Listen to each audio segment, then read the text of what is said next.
Xiaomi Realme থেকে Samsung বর্তমানে budget ক্যাটাগরিতে সবচেয়ে ভালো কাজ করছে, আর তারই ধারাবাহিকতায় তারা Samsung Galaxy M04 স্মার্টফোনটাকে অফিসিয়ালভাবে লঞ্চ করে দিয়েছে। এই ফোনটাতে 5000 mAh মতো হিউজ ব্যাটারি তো থাকছেই, তার পাশাপাশি বিশাল আকৃতির ডিসপ্লে এবং 4 থেকে 6 জিবি র্যামের পাশাপাশি 8 জিবি পর্যন্ত ভার্চুয়াল মেমোরি এক্সপ্যান্ড করার সুবিধা থাকছে। So hey guys, Shanto here. Samsung M04 স্মার্টফোনটাকে আনবক্স করলে স্যামসাংয়ের অন্য 10টা ডিভাইসের মতোই পাওয়া যাবে 15 ওয়াটের চার্জিং ব্রিক, তার পাশাপাশি USB type C data cable, SIM ejector tool আর একটা নর্মাল টিপু কেস। এছাড়া স্যামসাংয়ের বেশ কিছু ডকুমেন্টস তো রয়েছেই। গ্যালাক্সি M04 স্মার্টফোনটার ডিজাইন বেসিক্যালি অনেকটাই সাদামাটা, এখানে গর্জিয়াস কোনো কিছু করার চেষ্টা করেনি স্যামসাং। পেছনের দিকে ডুয়াল ক্যামেরা কাটআউটের পাশাপাশি রয়েছে একটা নর্মাল ফ্ল্যাশ লাইট।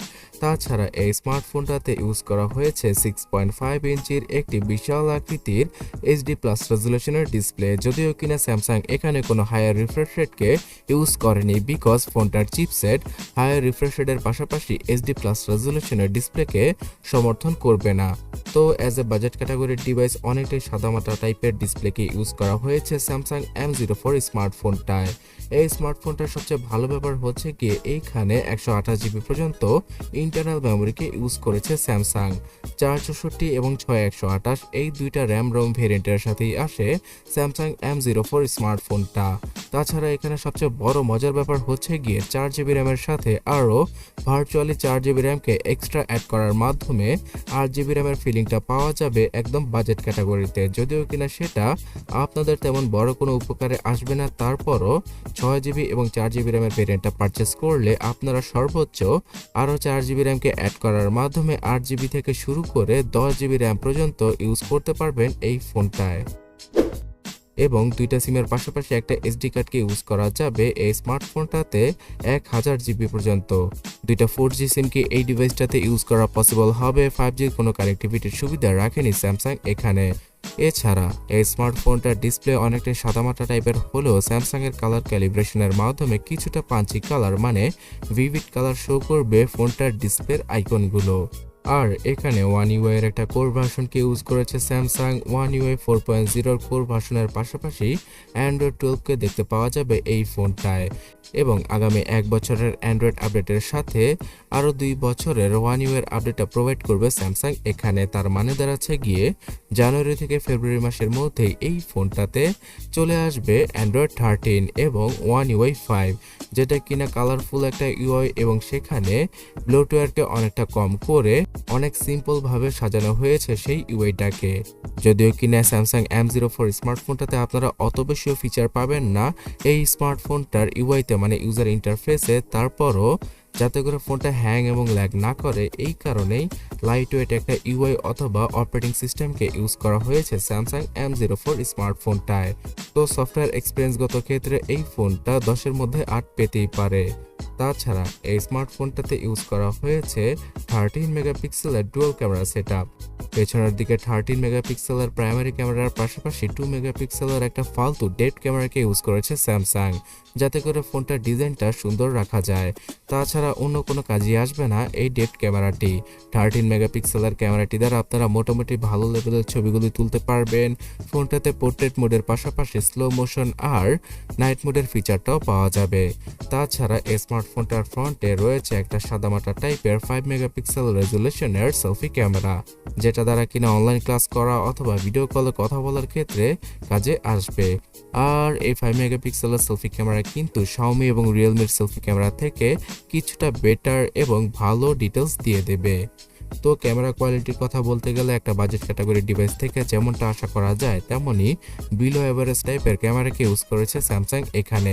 রাতের বেলা আপনারা তেমন ভালো কোনো ছবি তুলতেই পারবেন না এই স্মার্টফোনটা দ্বারা, অনেক বেশি নয়েজ এবং গেনের দেখা পাওয়া যাবে। তবে দিনের বেলা মোটামুটি টুকটাক ফটোগ্রাফি করা পসিবল হবে স্যামসাং M04 ডিভাইসটি দ্বারা।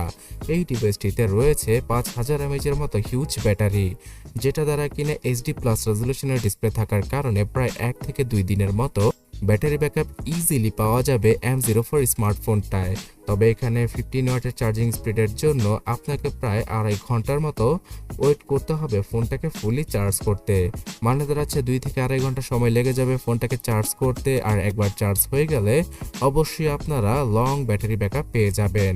তাছাড়া কল রেকর্ডিং এর ফিচারও রয়েছে M04 স্মার্টফোনটাতে, যেটা কিনা বর্তমানের ম্যাক্সিমাম অ্যান্ড্রয়েড স্মার্টফোনে দেখতে পাওয়া যায় না।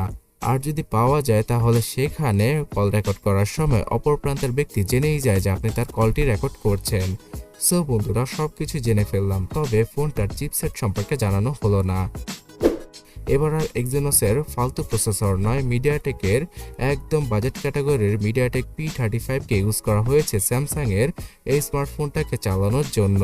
তো অ্যাজ এ বাজেট ক্যাটাগরির ডিভাইস P35 প্রসেসরটা একদম টুকটাক কাজ করার ক্ষেত্রে perfect. Facebook Lite, Instagram Lite, Daraz, bKash, রকেটের মতো অ্যাপগুলো আপনারা আস্তে আস্তে ইউজ করলে এই স্মার্টফোনটা দ্বারা ভালো একটা এক্সপিরিয়েন্স পেয়ে যাবেন। তবে হেভিলি ইউজ করার সময় বেশি লোড পড়লে ফোনটা কিছুটা ল্যাগ অথবা হ্যাং করবে, যেটা বাজেট ক্যাটাগরির ডিভাইস থেকে আমরা এক্সপেক্ট করতেই পারি। সো মিডিয়াটেক হেলিও P35 চিপসেটটা বর্তমানে ম্যাক্সিমাম ক্ষেত্রে ভিভো আর ওপ্পোর স্মার্টফোনে দেখতে পাওয়া যায়। তো এখন স্যামসাংও সেটা ইউজ করলো বাজেট ক্যাটাগরিতে। এর বদলে G35 অথবা G80 চিপসেট ইউজ করলে তো কথাই ছিল না। তারপরও গেমিংয়ের ক্ষেত্রে এই ডিভাইসটা সবার জন্য নয়। লুডো, সাবওয়ে সার্ফার অথবা টেম্পল রানের মতো লাইটওয়েট গেমগুলো আপনারা ইজিলি প্লে করতে পারবেন অথবা খেলে সময় কাটাতে পারবেন M04 স্মার্টফোনটা দ্বারা। এবং রেগুলার কাজগুলো কিছুটা আস্তে ধীরে করলে এই ফোনটা খুব ভালোভাবে ইউজ করা পসিবল হবে। তো বর্তমানে শুধুমাত্র ইন্ডিয়ান মার্কেটে লঞ্চ হলেও বাংলাদেশের মার্কেটে জানুয়ারি মাসের মধ্যেই M04 স্মার্টফোনটা অফিসিয়াল ভাবে চলে আসবে। এর আগে M03, M02 এই সকল স্মার্টফোন বাংলাদেশের মার্কেট কাঁপিয়েছে বাজেট ক্যাটাগরিতে। এটা হয়তো আপনারা অনেকেই জানেন। মা বাবার জন্য অথবা একটা সেকেন্ডারি ডিভাইস হিসাবে স্যামসাং এর এই বাজেট ক্যাটাগরির স্মার্টফোনগুলো কিছুটা ভালো সার্ভিস দিয়ে দেয় আমাদের। ইন্ডিয়ান মার্কেটে এই ফোনটার 4128GB ভেরিয়েন্টটা শুধুমাত্র 8,499 রুপিতে লঞ্চ করা হয়েছে, আর 628GB ভেরিয়েন্টের জন্য 9,499 রুপি দাম রাখা হয়েছে, যেটা কিনা আমেজিং।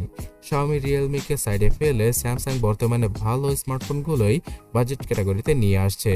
বাংলাদেশের মার্কেটে আসলে 10 থেকে কমপক্ষে 14,000 টাকার মধ্যেই আমরা স্যামসাং এর M04 স্মার্টফোনটার 4GB র্যামের ভেরিয়েন্টটা দেখতে পেতে পারি, যেখানে কিনা আরও 4GB র্যামকে অ্যাড করার মাধ্যমে ভার্চুয়াল 8GB র্যামের এক্সপিরিয়েন্সটা পাওয়া যাবে। আর 128GBর মেমোরি তো রয়েছেই, যদিও কিনা এই মেমোরিটা অথবা ইন্টারনাল স্টোরেজটা যদি UFS 2.1 এর হতো তাহলে আরও কিছুটা বেটার হতে পারত। তবে প্রাইসিংটাকে দেখলে স্যামসাং থেকে এর থেকে বেশি কিছু এক্সপেক্ট করা একদম বোকামি হবে। তবে আপনারা যদি বর্তমান সময়ে 15,000 টাকার মারাত্মক ফোনগুলো সম্পর্কে জানতে চান তাহলে ডান পাশের ভিডিওটাতে ক্লিক করুন অথবা কমেন্ট সেকশনটা চেক করুন, সেখানে আপনারা ভিডিও লিংক পেয়ে যাবেন।